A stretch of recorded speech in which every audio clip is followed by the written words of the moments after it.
गेल्या काही दिवसांपासून उपमुख्यमंत्री अजित पवार हे डेंग्यूमुळे आजारी होते.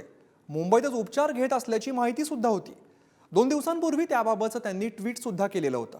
आणि आज अचानक अजित पवार पुण्यामध्ये दिसलेत, तेही शरद पवार आणि सुप्रिया सुळे यांच्या सोबत प्रतापराव पवार यांच्या घरी. नातं कसं जपावं, एकमेकांमध्ये अंतर कसं पडू द्यायचं नाही, गढूळ राजकारणातही संवाद कसा ठेवायचा, हे राष्ट्रवादीच्या कार्यकर्त्यांनी पवार कुटुंबाकडून शिकण्यासारखं आहे. कारण पक्षाची 2 शकलं झाल्यानंतरही शरद पवार आणि अजित पवार भेटी घेत आहेत. दिवाळी निमित्त पवार कुटुंब पुण्यात आलं.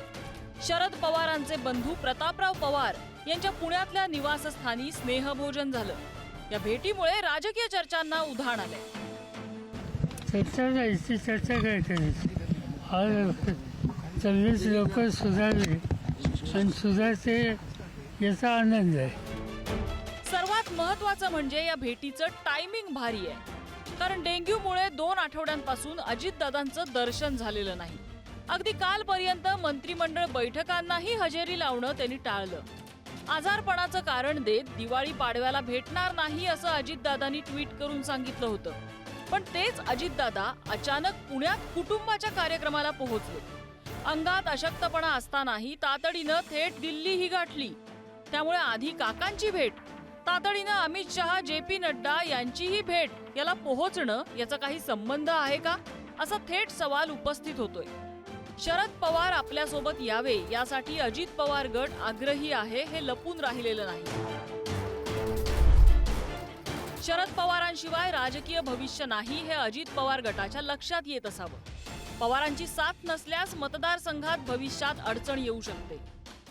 आपली प्रतिमा नकारात्मक होऊ द्यायची नाही, हा अजित पवार गटाचा प्रयत्न आहे. शिवसेनेतील बंडानंतर उद्धव ठाकरेंना सहानुभूती हा धडा घेत अजित पवार गट सावध झालाय. राष्ट्रवादी पक्ष शरद पवारांनी स्वतः स्थापन केलाय. कायदेशीर अडचण त्यामुळे येऊ शकते. काय काय गप्पा झाल्या दादांमध्ये आणि साहेबांमध्ये चाललं का गप्पा. आता आम्ही तिथं बसलो नाही. मी आतलं काय सांगणार नाही.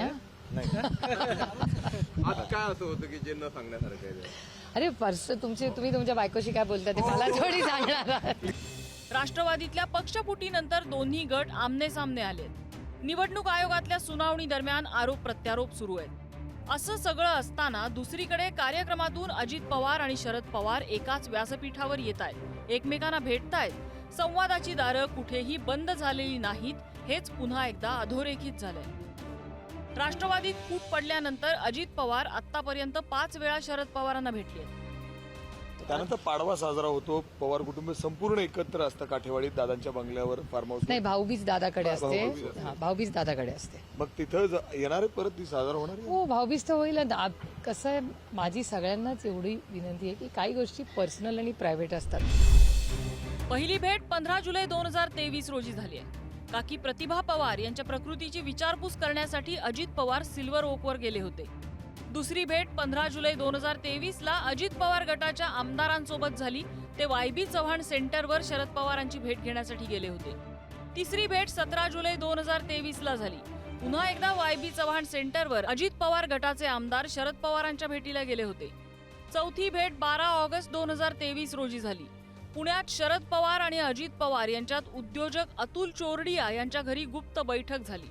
पाचवी भेट 10 नोव्हेंबर 2023ला दिवाळी निमित्त प्रतापराव पवार यांच्या पुण्यातल्या निवासस्थानी झाली आहे. एकीकडे निवडणूक आयोगातल्या सुनावणीत दोन्ही गट एकमेकांवर तुटून पडतायत.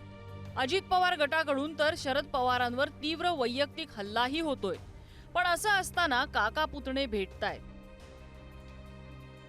त्यामुळे अजित पवारांच्या बंडाला शरद पवारांचा पाठिंबा असल्याच्या आरोपांना बळ मिळतंय. सध्या राजकारणात सापशिडीसारखं सुरू आहे. कोण शिडी चढून वर जाईल आणि कोण खाली येईल हे कळेनासं झालंय. आणि कळेपर्यंत राजकीय भूकंप झालेला असतो. जितक्या वेगानं राजकीय घर कोसळतं त्यापेक्षा अधिक वेगानं नवा संसार थाटलेला दिसतोय. तुम्ही आम्ही फक्त धक्के सहन करायचे असतात. कार्यकर्त्यांनी फटाक्यांच्या वाती पेटवायच्या असतात. त्यांच्या नेत्यांनी दिवाळी साजरी करायची असते. ज्ञानेश्वर चौतमल आणि सूरज बोरावकेसह ब्युरो रिपोर्ट, पुढारी न्यूज.